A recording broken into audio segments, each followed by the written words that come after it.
Bienvenue dans cette petite vidéo qui va vous expliquer comment nos choix de métier et nos choix d'activité se construisent et comment les stéréotypes de genre peuvent parfois influencer ces choix.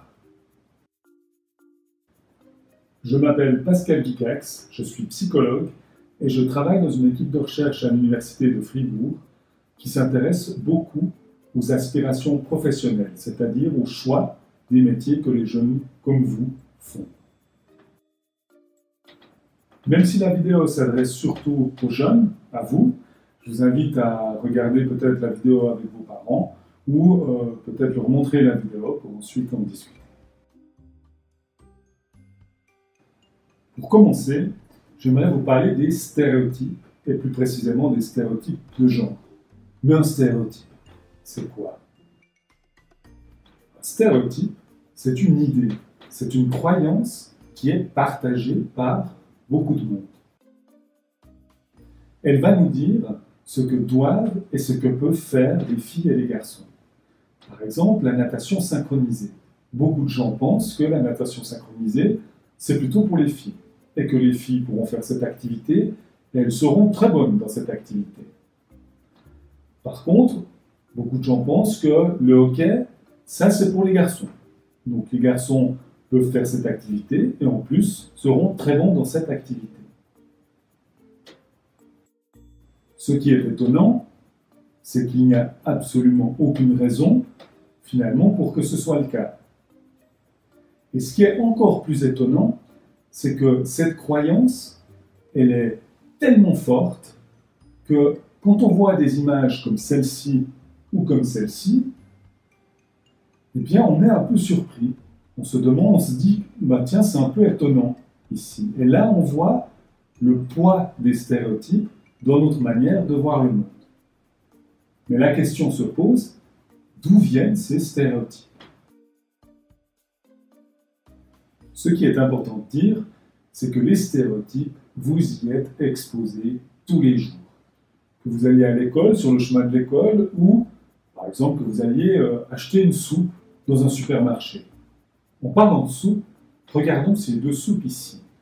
On a d'un côté une soupe, on voit très bien pour qui elle s'adresse, et on voit de l'autre côté une autre soupe, et on voit très bien aussi pour qui elle s'adresse. On voit que sur ces produits-là, on véhicule des stéréotypes sur ce que devrait être une fille ou une femme et ce que devrait être un garçon ou un homme.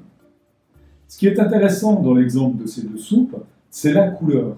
La couleur qu'on pense être quelque chose finalement associé aux filles et aux garçons. Ce qui est important de comprendre, c'est que ces couleurs n'ont pas toujours été associées aux filles et aux garçons. Et d'ailleurs, dans l'histoire, on voit que ça a été l'inverse. Pourtant, quand on va dans un magasin, on voit tout de suite dans quel rayon on se trouve en fonction de la couleur, qui est une couleur stéréotypée. Ce qui est important de comprendre, c'est que ces stéréotypes jouent le rôle de modèle. C'est-à-dire que les jeunes grandissent en pensant que ces modèles-là sont finalement ce qu'elles et ils aimeraient devenir.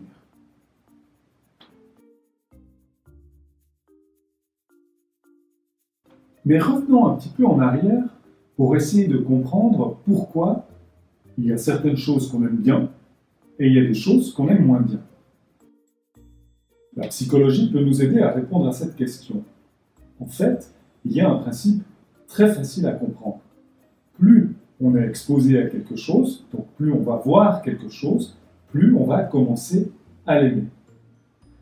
Par exemple, si on réfléchit à la musique, il y a des fois des morceaux de musique qu'on écoute et on se dit « ouais, j'aime pas tellement, c'est pas mal, etc. » Mais plus on écoute le morceau de musique, plus on va commencer à l'apprécier. Les gens qui vendent de la musique dans les radios ou sur YouTube connaissent très bien ce principe. Plus on nous fait écouter de la musique, plus on a des chances que plus tard on va l'acheter parce qu'on commence à l'aimer. Pour tout le reste, c'est la même chose. Plus vous êtes exposé à quelque chose, plus vous allez commencer à l'apprécier. Du coup, on va s'intéresser à vos premières expositions, aux premières choses auxquelles vous avez été exposé. Imaginons ensemble le moment où vous arrivez la première fois dans votre appartement ou la première fois que vous arrivez dans votre chambre?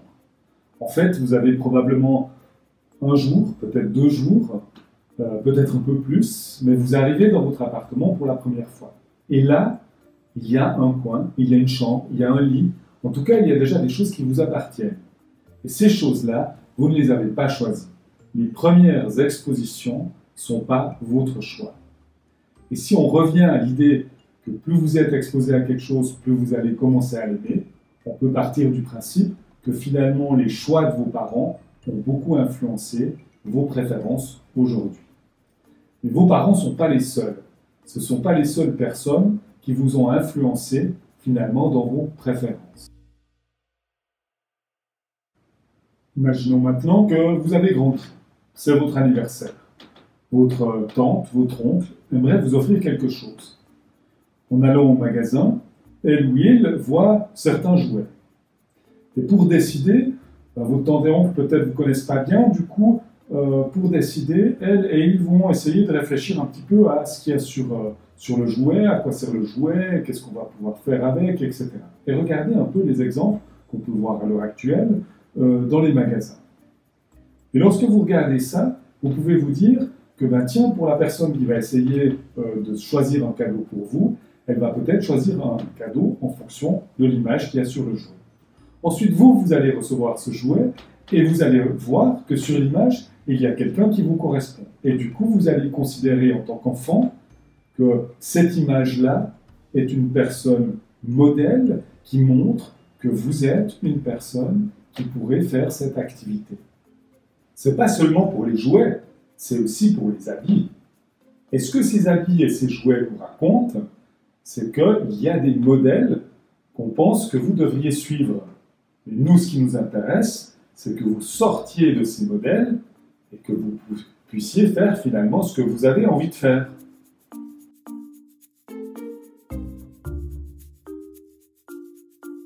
Continuons maintenant. Vous grandissez et vous regardez beaucoup de dessins animés et de films.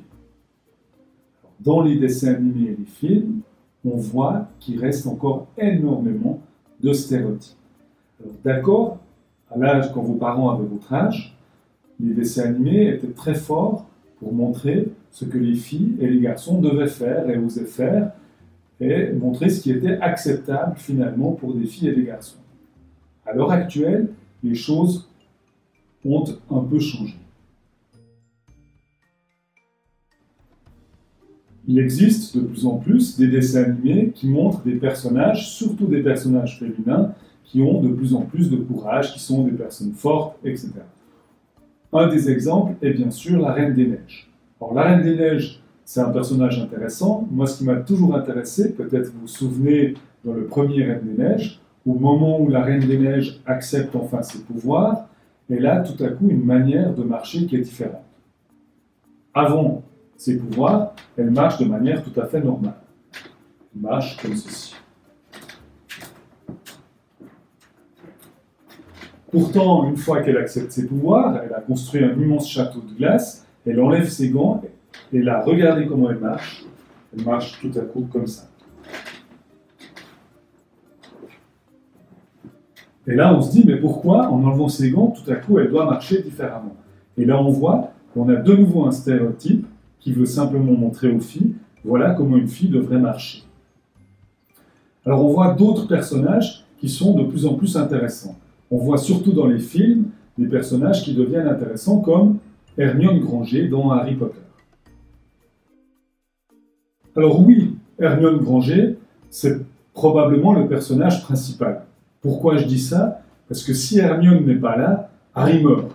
C'est assez simple, sans Hermione, Harry meurt. Par contre, on voit que dans Harry Potter, Hermione, elle est quand même pas super sympa. Au départ, c'est un peu la fille qui est agaçante. Donc comme si on aimerait montrer une fille qui est très très intelligente, très courageuse, mais comme il y a une fille qui est très intelligente et courageuse, il faut quand même qu'on la montre un petit peu agaçante.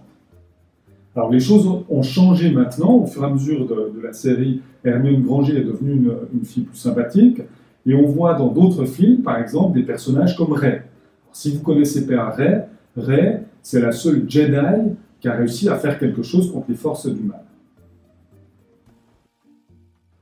On voit donc qu'il existe de plus en plus des modèles différents pour les filles qui vont à l'encontre des stéréotypes. Par contre, on voit encore très peu de modèles différents pour les garçons. Dans les dessins animés, on en a vu quelques-uns, comme par exemple Alfredo Linguini dans Ratatouille, Ferdinand, ou même dans un film plus ou moins récent, Billy Elliot. Bon, vous allez me dire, finalement, ces stéréotypes, pourquoi pas les utiliser? Pourquoi c'est si important de ça, d'essayer de sortir de ces stéréotypes? Et là, je vais vous montrer pourquoi. Dans une de nos expériences à l'Université de Fribourg, on présente à des participantes et des participants des tours de magie. Et on demande aux personnes de nous dire si le tour est bien fait, allant de 1, non, il n'est pas bien fait, à 7, il est très bien fait. Je vais vous montrer un de ces tours maintenant, et vous pourrez juger par vous-même.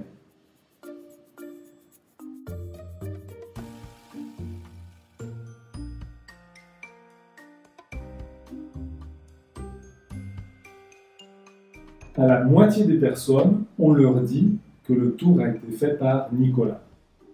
Et à l'autre moitié des personnes, on leur dit que le tour a été fait par Nathalie. Ce sont exactement les mêmes vidéos. Une fois on dit que c'est Nicolas, une fois on dit que c'est Nathalie. Qu'est-ce qui se passe à ce moment-là? Quand on dit que c'est Nathalie, les personnes interrogées pensent que les tours sont moins bien faits que quand on dit que c'est Nicolas. Le stéréotype qui est lié à la magie, c'est que les garçons sont meilleurs que les filles. Et ici, quand on montre un même tour, exactement le même tour, maintenant les personnes pensent que c'est le cas, alors que ce n'est pas du tout le cas. Donc on voit ici l'effet négatif du stéréotype sur notre perception de finalement la compétence. Finalement, pourquoi c'est important de vous avoir parlé de tout ça? Pourquoi c'est important de parler des stéréotypes? Ce que j'ai essayé de vous dire jusqu'à maintenant, c'est que les choix qu'on a dans nos vies, ce qu'on aime, ce qu'on préfère, sont fortement influencés par notre environnement.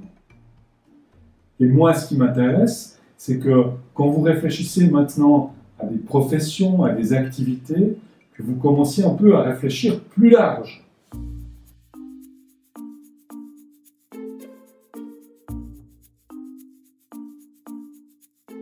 Bien sûr, les choses ne seront pas tout le temps faciles, puisque pour certains choix de métier, comme des choix d'activité, ça demande un peu plus de courage. Pourquoi ça demande du courage?